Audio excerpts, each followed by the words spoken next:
Hey there, folks. Come on in if you're walking through the doors. We're about to start our session on depackaging. Thank you for being here. I hope you had a great lunch.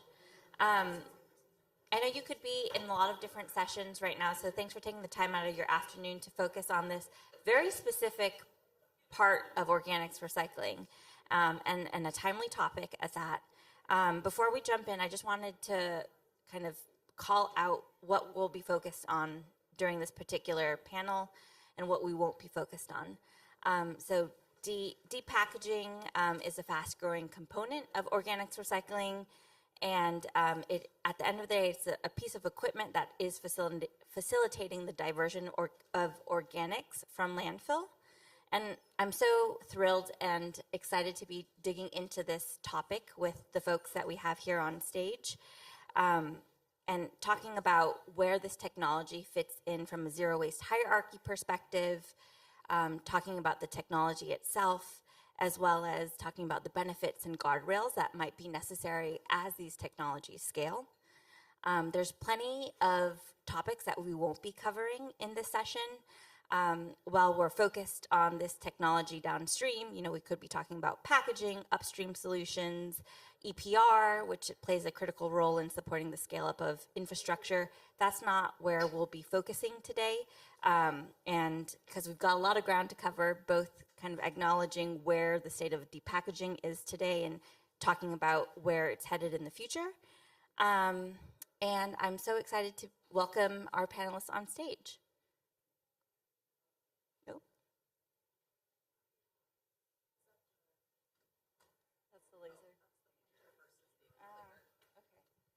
Realize I need both. My bad. Thank you so much. There's too many gadgets. All right, so we're joined today with this fantastic group of folks today to talk about depackaging. Jay Blasey from Cedar Grove, based in Washington, an operator, composter, who currently does not use depackaging. Yvette Cabrera from NRDC. Biocycle and NRDC recently put out a body of research related to analyzing the regulations in the United States around these technologies. Lauren Hill from the Department of Environment here in the state of North Carolina. And last but certainly not least, Greg Williams from AgriCycle, based out of Maine. And AgriCycle has operations in the Northeast and sends materials to depackaging as part of their process. So with that, let's set the stage a little bit to talk about what depackaging is. In its simplest form, it is a piece of technology that will separate food from its package. And the equipment does that in a number of different ways. There are many equipment manufacturers that do this. It uses a shearing mechanism or a hammer mill mechanism to do that separation. And the newest forms of technology today are trying to apply the least amount of pressured force in order to separate that food from the package. The manufacturers of these technologies, particularly in their materials, claim that the food that is separated from depackaging is clean and pure, and the yields are over 95% to over 99%. And there's a couple of reasons why we see this fast-scaling technology implemented downstream as more food waste is being diverted from landfills. Simply put, just to kind of categorize these first two points on the right hand, is the economics. So you can think of a depackaging piece of equipment as being able to process anywhere from 2 to 40 tons per hour, and to produce a slurry that comes out on the other side of the material. And by comparison, manually separating that packaging using a human labor force would be a lot more costly. So there's a lot of efficiencies from an economic and throughput perspective that these technologies allow. And last but not least is we've got to acknowledge sort of the policy tailwinds that are sort of supporting the scale up of these or encouraging the use of these materials in states like Massachusetts, in California, where there's mandated diversion policies and limited infrastructure. And so a facility is able to maximize throughput of that facility by installing a piece of equipment that can move the material as quickly as it can. And just because photos do such a better job of storytelling, I'm going to walk you through one example of how depackaging works. This is here in Sunnyvale, California. The food is tipped here from the vehicle into a hopper. That's the hopper. This is an aerial view. As the food moves through the hopper, there's an auger that pushes it towards this end. And in that process, the packaging is removed and then conveyed into this Keith walking floor, which is like and this floor then slowly moves the material where it's pumped into here. Now this is a piece of Van Dyke equipment. And then this is the depackaging unit, and well, this is the output that comes out of the depackaging piece of equipment, also known as slurry. And the residual is, in this case, a lot of film, but residual can look very different depending on the types of materials that a a facility will take. So that is just to sort of paint a picture of what depackaging is. And we're so lucky to be on stage with both operators, regulators, and NRDC to have this conversation. So with that, my first question is for you, Greg. Can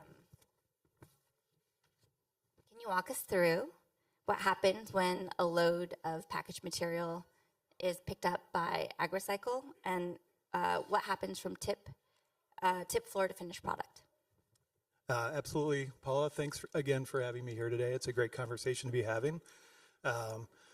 First and foremost, just for those of you in the audience who aren't familiar with AgriCycle, we are actually strictly a organics hauling, sourcing, and logistics company. We don't actually own or operate a depack machine anywhere within our service footprint.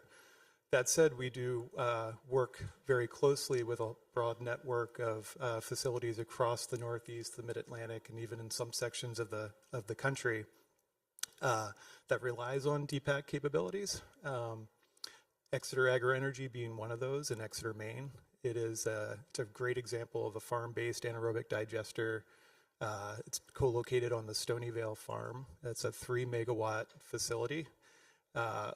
On the site, the way it works, essentially, just to walk you through very briefly, we have a receiving building that houses a Scott Turbo Separator T42 model. It's a horizontal depackaging machine that uses paddles, screens, augers, and centrifugal force to remove the food from the packaging. The resulting food slurry is then pumped over to the digester, and then after it's been processed for roughly 20 to 30 days, the resulting digestate comes back over to the receiving building, where it goes through a second screening process, a clean sweep system, essentially, to try to capture even additional fines that might be still in the stream. That material then goes to a manure lagoon on the host farm and is ultimately land applied as fertilizer. Thank you for walking us through that. And I know that there's many ways that it can be configured, but just hearing about one operator is super helpful. Jay, over to you. Cedar Grove operates in a state and region where source-separated organics has been very strong for decades. Why do you think depackaging or these conversations about depackaging are happening in your region now? And what's changed in the last couple of years to start that conversation? Great. Thanks for having me today. It's a real honor to be here. So I work for Cedar Grove Composting, and we operate 2 large-scale compost facilities outside of Seattle, Washington. We've been processing food waste for over 20 years at our facilities, and we appreciate all the work that REFED's done in the food waste space. So the things happening in Washington right now, we've passed a kind of a suite of laws, organics management laws, which we call them, which are promoting and encouraging more food waste diversion. So they're wonderful laws to increase getting food waste to organics processors. So there's an environmental opportunity right now. There's also a business opportunity in the area. So there's been more interest in new companies, which Cedar Grove is not opposed to, of course. And I guess the depackaging conversation is happening because the state and local government and companies are kind of grappling with where it fits into our current programs. Paula mentioned source separation. We've been doing it a long time, and our customer base is used to doing some manual separation. And so when you offer a service that's kind of a take-all service, there's a convenience factor, and we're just trying to figure out where to draw the line and maybe how to properly regulate the practice going forward so we get kind of the best of both worlds. And Yvette, I know that this is a topic that BioCycle and NRDC has been exploring for a number of months now. From your vantage point, what's the gap, or is there a gap that you're seeing between how these technologies are being talked about in the market and what you're seeing on the ground? Yeah, thank you. And thanks for having me. Quickly, I'm not sure everyone knows who NRDC is, but I think it's helpful to say in regards to this conversation. So NRDC is a big environmental advocacy organization with a footprint all over the US. We have a dedicated team of 6 that only work on food waste. But we're coming to this conversation as an organization that also has a fully dedicated team that works on plastics and is incredibly concerned about the impact that plastics have on the environment and on human health. So the food waste team is focused on passing organic waste bans or food waste diversion policies throughout the country. So we're naturally thinking a lot about what kind of infrastructure needs to be put in place in order to actually help states bring that to fruition and help generators comply with those rules. So we started digging deeper on depackagers, as it's a rising technology that we're seeing kind of pop up throughout the United States. And one of the things that we unearthed and were able to look into more with BioCycle is that there's currently no standard measurement protocol for microplastics, either in the loads that are getting put into depackagers or in the material that's coming out of the depackagers and is then being either processed in AD or composted and then applied to land, which is concerning for us. I'll say it right now, we understand that this is a really valuable technology and it helps keep a really valuable resource out of landfills and incinerators. So we want to see this happen too, but we want to make sure it's done in the right way. We want to make sure that we have the data and science behind it to know that we're not trading one environmental harm for another. Thank you for that. Lauren, you are regulating this in real time, and I would say in a very interesting way. Can you tell our audience what North Carolina's approach to regulating depackaging is and why you chose that approach? So really excited to be here, a part of this conversation. So thank you for having me. Right now, North Carolina has taken an approach of a notification style. We don't currently have the regulation or a set of rules specific to this kind of technology. So we don't have an accurate set of permits that we can put something like this under. And rather than waiting for the research on that technology to catch up, we've kind of taken a proactive approach to let's just start tracking where these facilities are in North Carolina. What are they doing? What kinds of material are they processing? What scale are they operating at? We took a lot of the questions on our notification form from a study that RTI was doing on depackaging technology. So not only is it where they are and what are they doing, but some of those questions include what are the challenges that you're facing as a facility? Are you voluntarily testing for physical contaminants or otherwise? So that way when we do have that research, brought up to speed, we already know where these facilities are, what's happening, and then we can easily slide a more formal set of specific rules and regulation to depackaging to these notified facilities. Thanks for sharing. And there's a series of lightning round questions that I'll be asking throughout this session just to hear from all panelists. So to close out the first part of depackaging landscape, a lightning round question for each of you. Feel free, popcorn style, whoever wants to kick us off. From your vantage point, what circumstances does depackaging make sense? And is there anywhere where it should not be the answer? From our experience, I think what we see, where Depack really shines is in situations where you have large volumes of heavily packaged food product that need to move fast. It might be an emergency situation, power outage, a recall, but it's big volumes of material that you can't realistically expect to hand separate. So that's probably the biggest opportunity for Depack in our experience. Also, grocery retail, there's still heavily packaged food products that come out of the retail space that after you source separate and then also hand depack some of the lightly packaged material that's easy to do in a second or two, like a tub of spinach or a bag of grapes, something like that.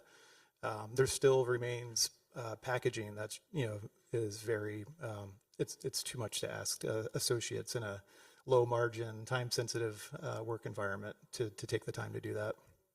I guess I would say also what I think drives areas where Depack is a solution.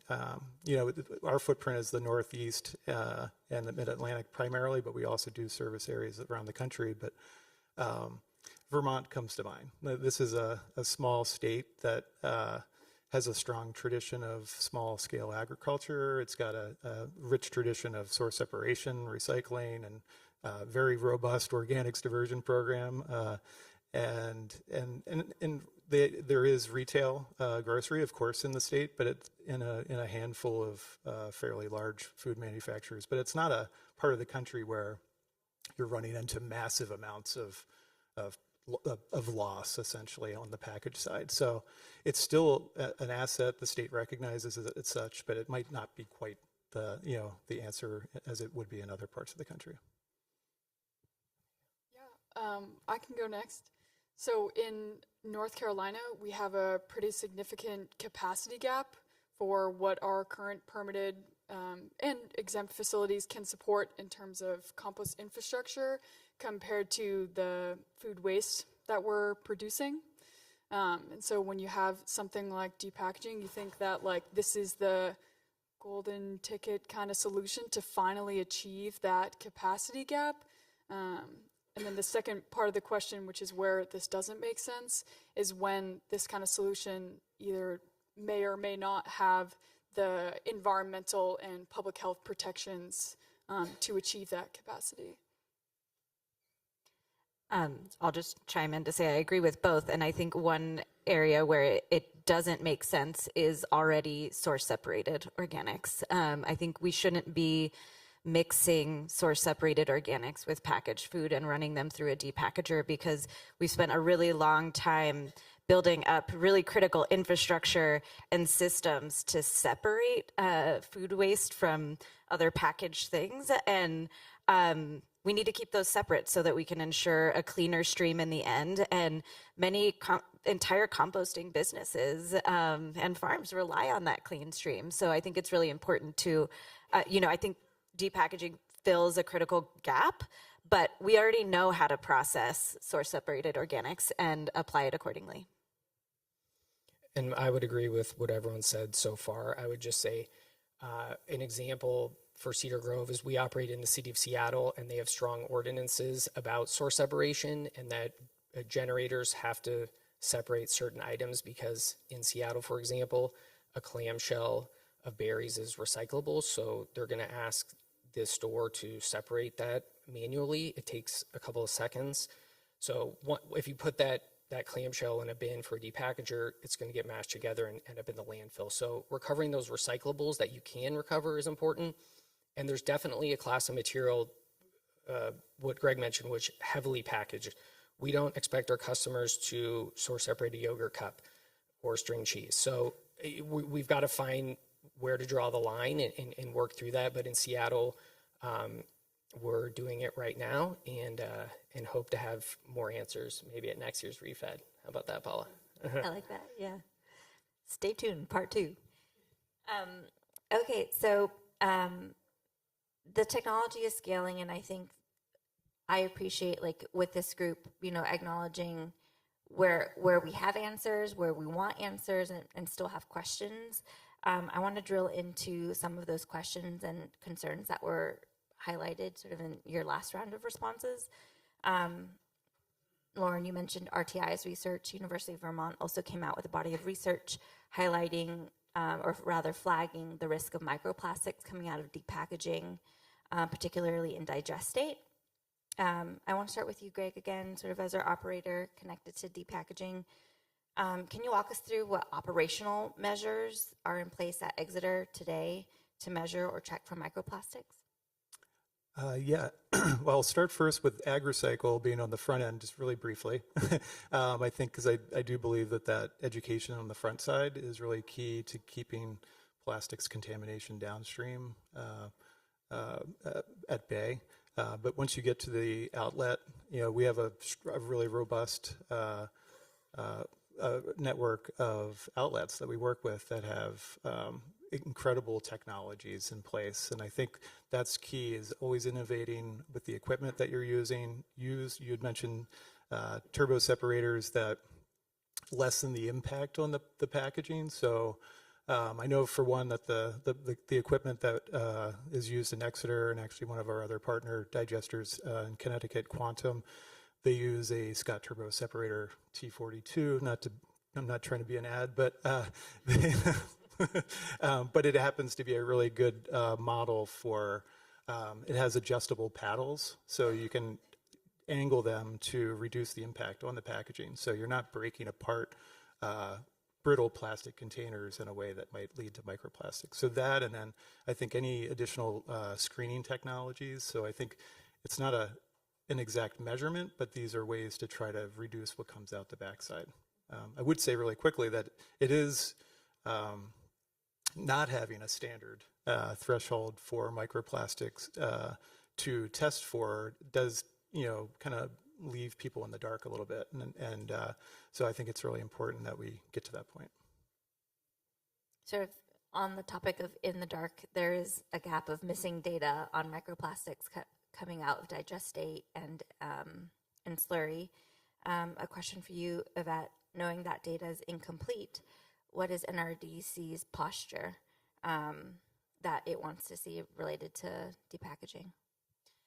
Yeah, I mean, first off, we want there to be a standardized measurement protocol developed. NRDC is not the one to do that, but we are definitely encouraging all folks who operate depackagers to contribute data to some of the organizations that do work on these things, like USCC, EPA, ASTM, so we can actually help them develop good protocols so people aren't in the dark. But I would say while we wait for that, there are some other things that we can do. I think one is an example of what we're seeing in North Carolina, having a notification tier where facilities that are operating depackagers should be known to the local government so that when these regulations do come into place, they know how to notify them. And then, I mean, also I will say, the permitting for these facilities looks incredibly different across every single state in the U.S. And I think that not only creates confusion for how to operate, but I think also creates somewhat of an unlevel playing field for other operators in the space. So a lot of composters who do have to go through really intensive permitting processes will, can't kind of match up to depackagers who don't have to go through a permitting process if they are co-located on another facility or something like that. So I think trying to come up with what are some permitting schemes that can help us kind of level the playing field a little bit between different operators would be helpful. And then again, I think once we do have that measurement protocol, using those notification tiers and other permitting structures to actually enforce those regulations. Thank you. In the lightning round, Greg mentioned sort of the Vermont context. So what that highlighted for me is how important the local context is in sort of understanding the role that depackaging plays in the sector. A question for you, Lauren. From a regulatory perspective, should we be thinking about regulating these, like with that local context in mind? Do we have to go state by state, or is there a more efficient way to approach this regulatory? So I think the answer is a little bit of both.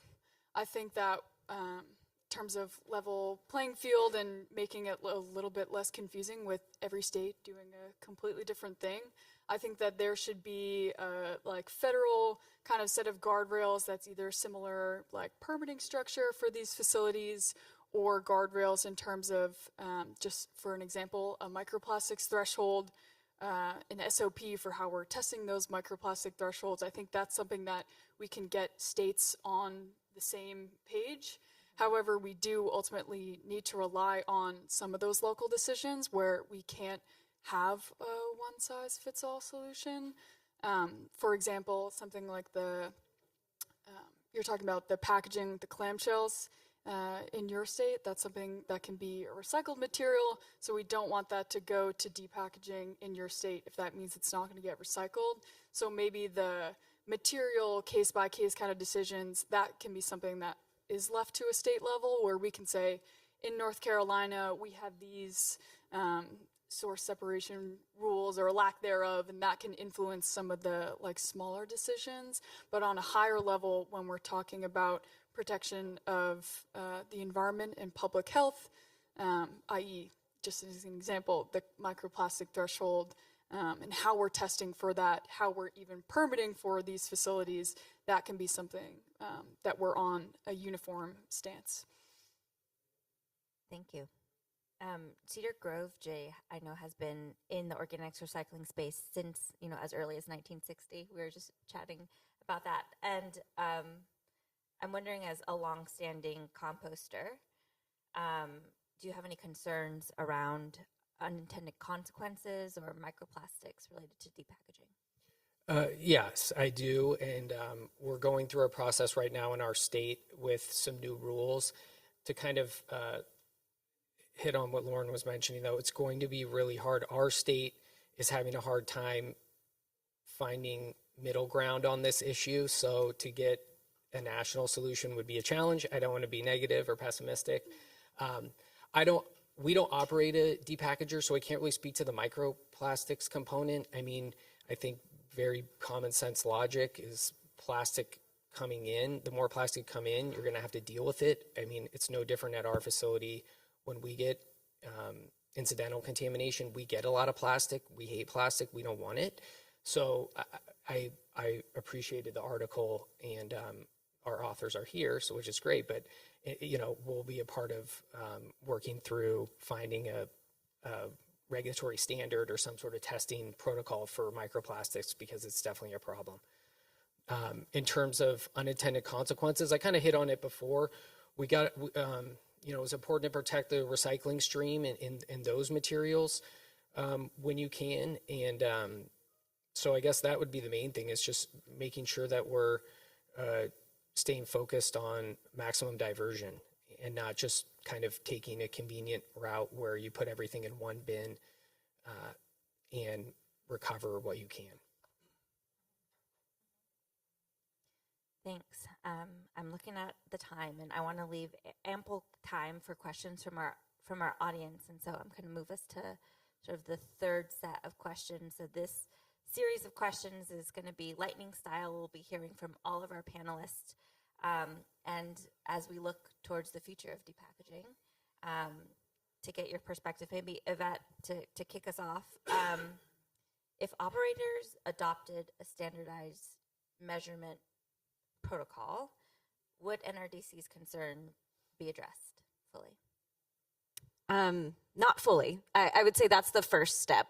We definitely want to see them adopt a standardized measurement protocol. But I then think that once we're getting that data from the standard, from what it's looking like when we adopt these measurement protocols, we need to use that data to create enforceable regulations. And so I would say the next part is help your state regulators figure out how to do this, and then comply with your new regulations. So I would say it's a two-part way to kind of satisfy or resolve NRDC's concerns. But I would say, in addition to those very specific steps, I want to echo what Jay said, that I think we still need to be prioritizing the EPA wasted food scale and ensuring that food that could be utilized in other ways is still done, and that's still prioritized, and we're not just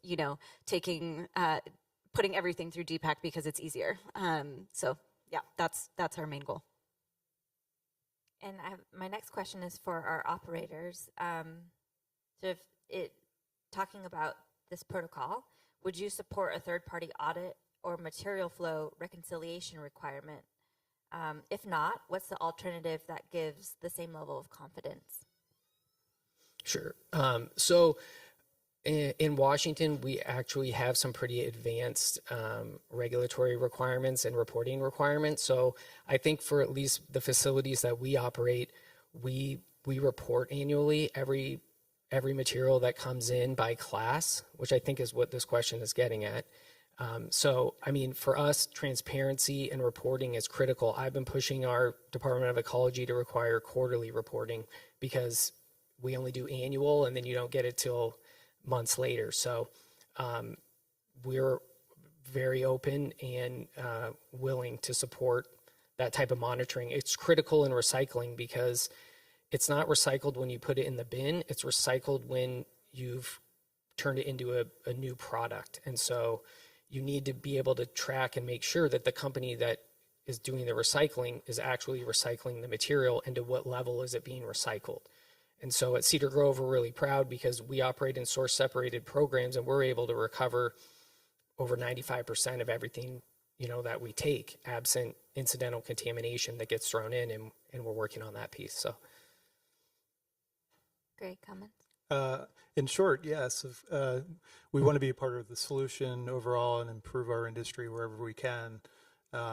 That's through innovation of technology, through practices, through how we operate the separation equipment in the first place. I think there are all these different ways to do that. Our partner outlets, including Exeter, already actually do a fair amount of testing as it is, just to meet state and federal guidelines. There's air emissions, nutrient loading, PFAS. There's different things. I think the tricky thing with the microplastics is we haven't really had anything to measure it against and inform process and management changes that may need to take place. It is actually, not to evade it, but it is a question for our partner outlets, not so much AgriCycle, because we don't have a facility of our own in that sense, not to get too in the weeds on ownership structures, but it's certainly something that, I'm learning about reconciliation processes, and would certainly welcome more conversations about what that might look like and how we might have conversations with our partner outlets. I have a question for you all, sort of touching on a point that Yvette made a moment ago around convenience. At the core, like when we sort of follow back, like why are these technologies scaling so fast? They're scaling because large waste generators and retailers want low friction, lower cost options to divert organics away from landfill, which is a win, but under specific terms. Is organics recycling being driven by convenience or by data and informed information through depackaging?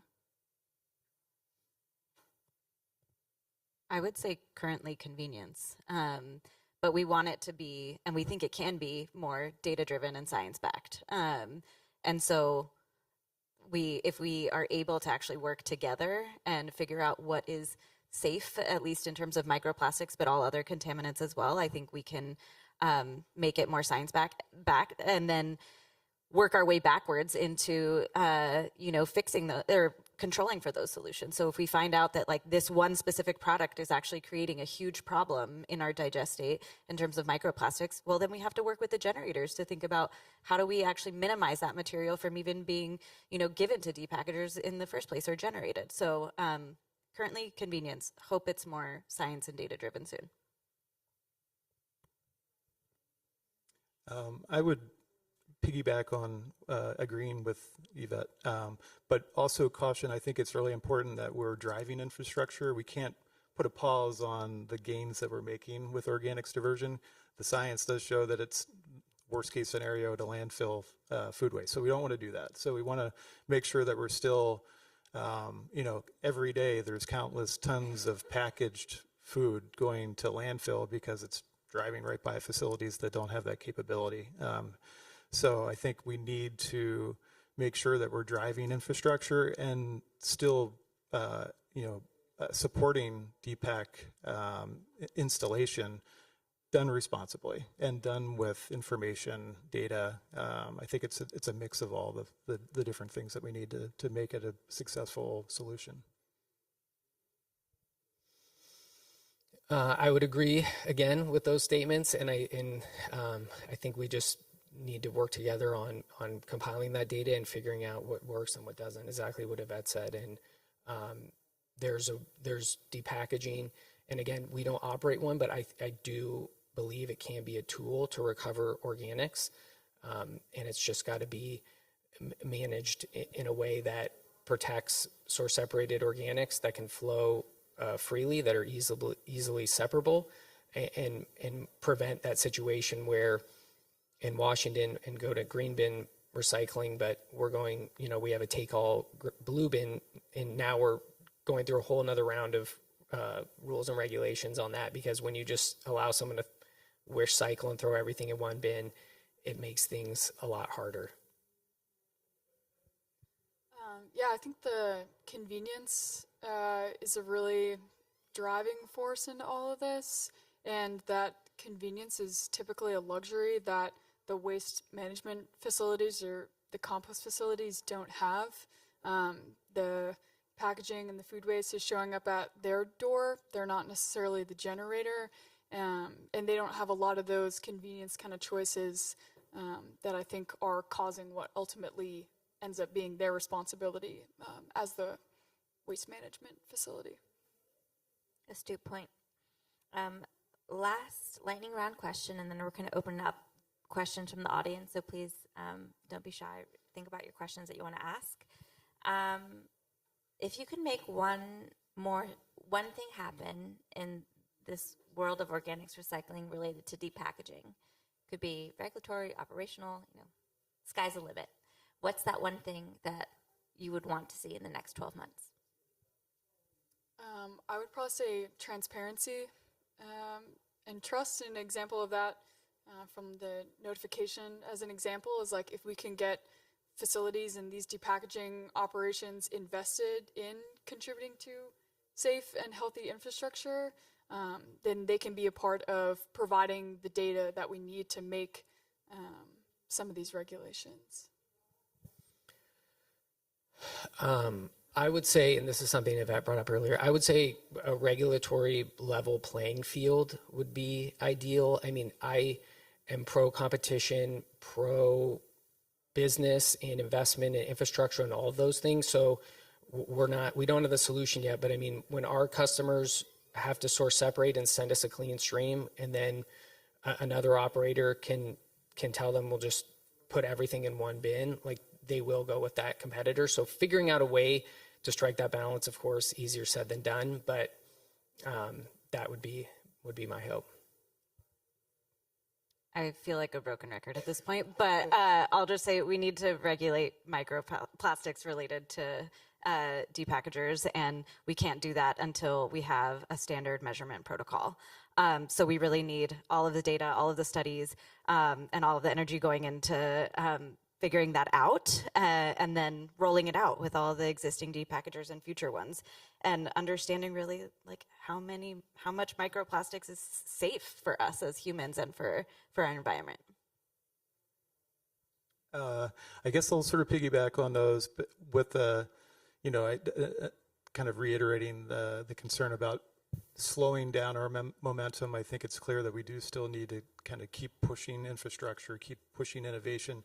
In order to improve technology, we have to field trial it.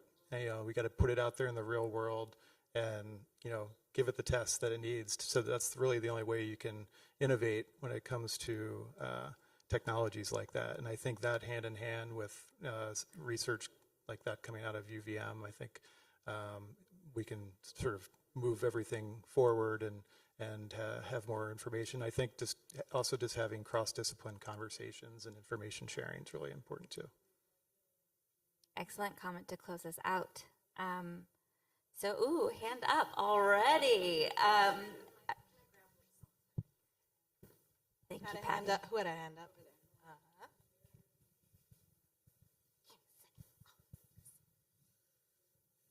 You told us not to be shy. I went for it. Thank you. Thank you so much. This was hugely informative. I'm curious about compostable disposables. Either things that are compostable but lined with plastic and then you end up with microplastics, or fully compostable like PLA items that might get kicked out of a Depack because it presents like plastic. So a lot of grocers and producers are trying to move towards compostables because it's the right thing to do, but then it hits Depack and there's problems. So compostable disposables, what are your thoughts? What are the drawbacks? How can we do better? I have a kind of an interesting case study on that. I won't name who it is that we work with, but it's a partner resort that has a number of locations around the Northeast. And we've worked really closely with them, and they have a lot of post-consumer compostable products. They also are working really hard on adding more durable serviceware. But we've literally, over the years, as they've pushed more toward durables, we've also gone through lists like item by item of all the compostable products they had. We were very transparent about what would get kicked out, what would end up in Depack. We don't want them wasting money on products that aren't going to the destination that they would like.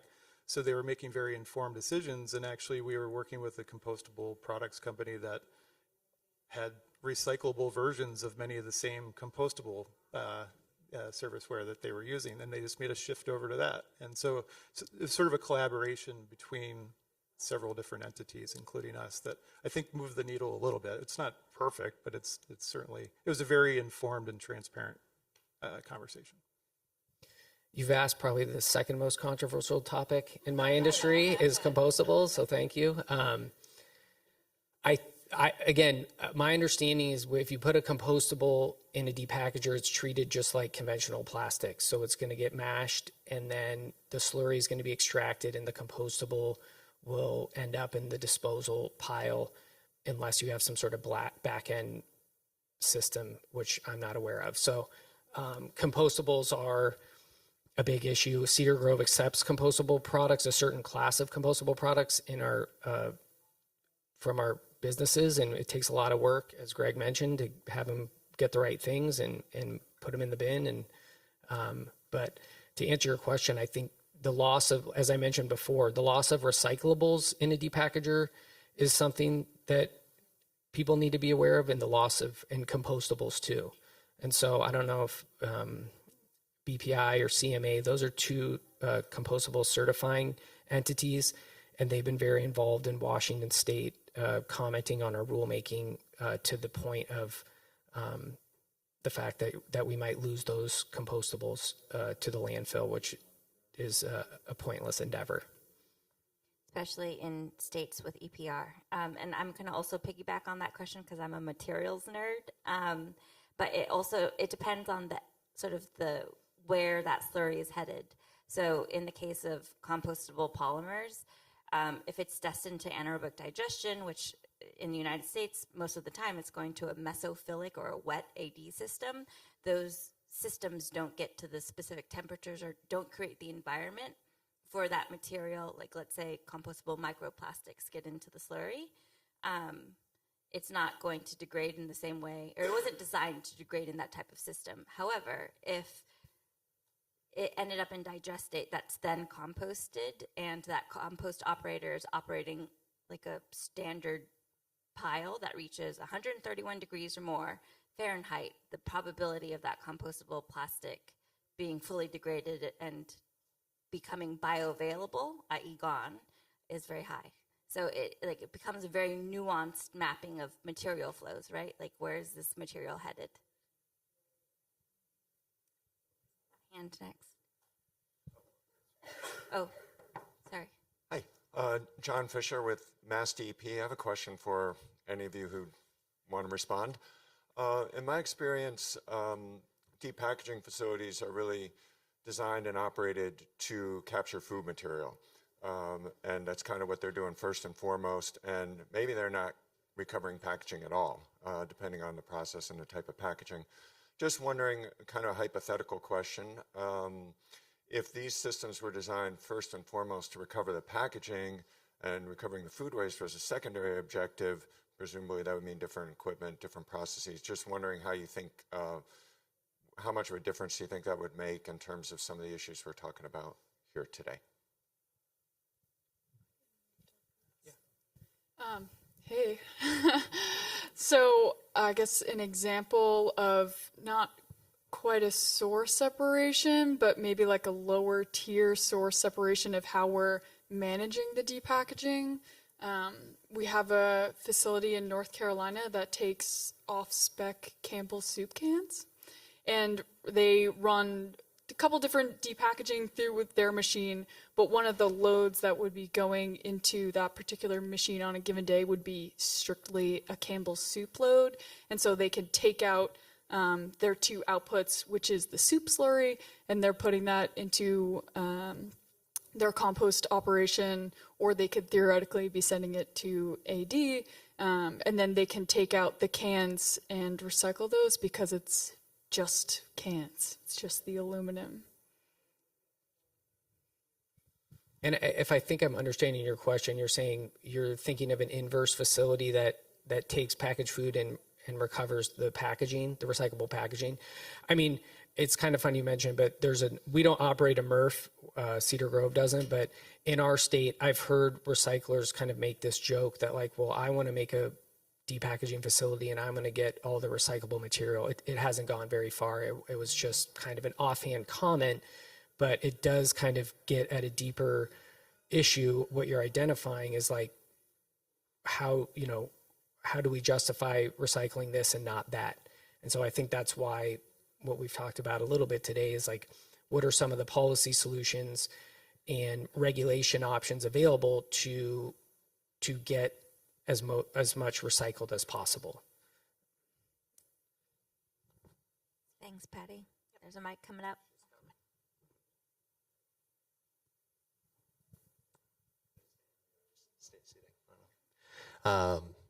Thanks for everything you're doing, everybody up there. I work with Greg, so this is sort of kind of double up on this, but just to speak to John's message and some of the packaging comments, one of the best practices that we look for and seek out in an AD facility partner that has a DPAC is exactly those practices and processes in place, is that they are doing dedicated loads. For example, the T42 that we're talking about, again, we don't get revenue from, marketing this to anybody. It's just what we're most familiar with. Most of our facilities will do a dedicated stream of like Campbell soup cans, and that goes for corrugate as well. And the same could be done with compostable plastics.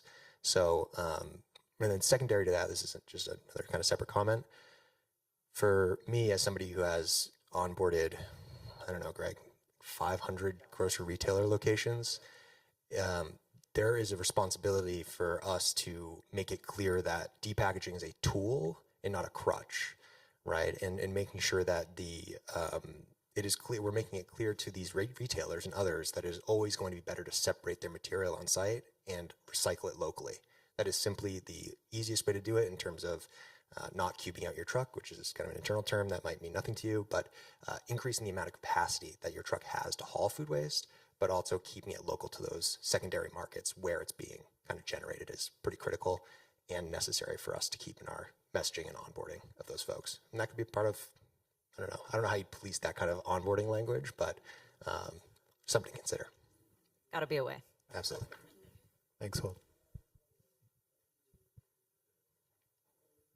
Hi, this question is sort of feeding off of the clamshell example. So from my understanding, mechanical plastic recycling does also produce microplastics. So putting it through Depack, putting it through traditional recycling will likely render the same result. Is the overall goal, should it just be to reduce plastic packaging in general? I think yes. Which I think Paula started us off by saying this is not an EPR conversation today, but I think many of us feel very strongly that we need to deeply think about why we have so much packaging in the first place and what is critical to be packaged and what is not.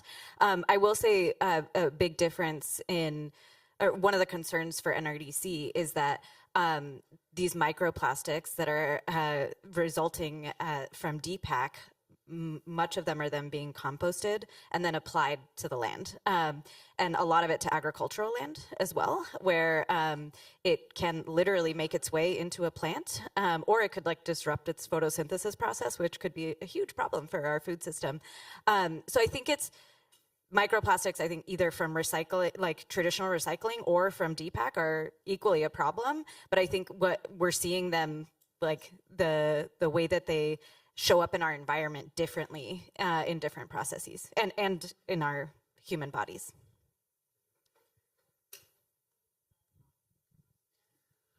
I just wanted to add one other perspective. We're a hauler based in Rhode Island. We do accounts in southern New England. And one of the real challenges, so we do both. We have accounts that source separate, and we have accounts that require Depack. We work with farms where it's loads are sent directly, and then we also work with a AD facility near Providence. One of the real challenges is having those mixed loads and just, I mean, the entire hauling industry is based on routing efficiency and how do you minimize the labor time, the diesel fuel. So one of the real challenges, if you have an account like a major grocery store that, again, high volume is going to require Depack, is realistically never going to hand sort next to 5 restaurants that all produce clean SSO. As a hauler, that's a real challenge for us because we're thinking, okay, we can either run a route that only does Depack, but then I'm sending 2 separate trucks to basically the same location, or we're mixing that load and it's all going to a Depack facility digester, but now 80% of that is SSO and 20% of it is. So I think this is something like I really appreciate this conversation because it's complicated and it gets at sort of, okay, we can separate those, but then are we kind of losing the forest for the trees in that, like, then the economics of that make no sense. We're running 2 routes, or we're having to then invest in new equipment that is like split body trucks. So one side is Depack and one side is, and like, I think these are the important ones, but it just to add some nuance to that like at the operator level, trying to provide that service, it gets really complicated really quickly. And I think to Holden's point, it's like, it's so hard to then have different messaging for different customers based on, it's like, I'm telling one customer, like, we can only take clean material because it's going to a farm. And they're looking at like, well, how come that company is putting plastic? And it's like, the messaging starts to get really confusing on the consumer end if you start to blur those lines. And not to say like, we've done a disaster with this in the recycling community because people have no idea what is recyclable and it's so different and they have no idea where it goes. So it's like, my fear is we end up sort of replicating some of the same problems. I think what's resonating for me is points of agreement and like also like perspectives from the audience, which I so appreciate, but like a call out for transparency, information from folks that manage digesters, folks that run digesters, like that helps data and science, it helps regulators, and then also a need or a call out for innovation, experimentation to find out what needs to be true in order for these technologies to fit into a system responsibly, where we're not creating unintended consequences and we're creating level playing fields and maximizing diversion of organics recycling. And I'm just going to do a quick time check. We've got 5 more minutes, but thank you so much for these comments from the audience. Any other questions? Oh, I see one right here. Oh, yeah. I'm loving the interaction. And I also see a hand up there. Yeah, that'll be our last question. I just wanted to piggyback on some of the questions that have come across about the diversity of stream that comes into a Depack facility and the lack of recovery. And that's something that our Depack facility, we've kind of taken the onus on in, we'll get a diverse stream coming in and we'll manually decase, right, to the macro level of packaging. And that allows us to recover a lot of commodity that way. It's easier for us to do that at our level than it would be for like a source generator, for example, or a transporter, a hauler, or something like that. And I think that's something that we need to think about as well is, if we get a pallet of materials, should we just dump that whole pallet into the hopper of the Depack? Or maybe we should recover a lot of that material before dumping what's left into the Depack. That also allows us to send a lot less material to landfill from Depack. Thank you. All right, last question. No pressure.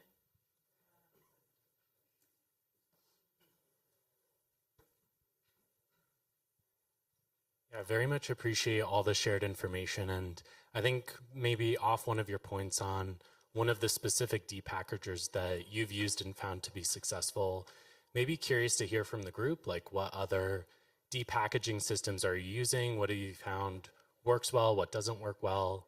And I think maybe where my thought process is I think part of the challenge with these depackaging systems is they're grinding everything up and then they're separating based on density afterwards.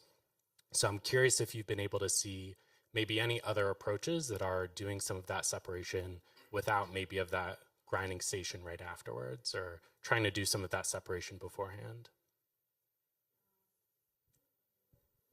I don't have a ton of experience outside of what we've got, in our network. I know there are other technologies out there, but I don't think I would be the right person to comment on that. Yeah, I'm the same. I'm sorry I can't answer that. It would be nice to see a gentler depackager potentially, but I'll leave that to the technology providers. I can maybe add one last comment so Yvette doesn't have to.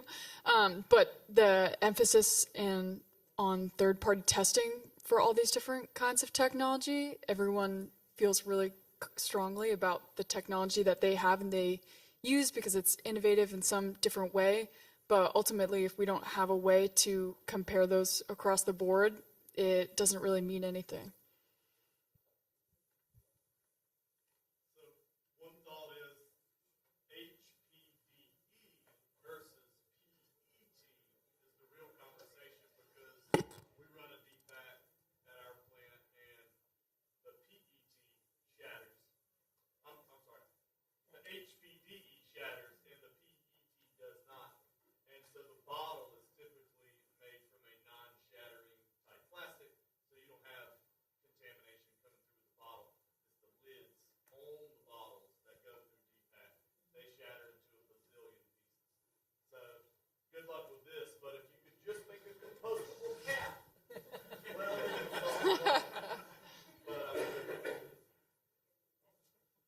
We're at time. Thank you so much for spending time with us this afternoon.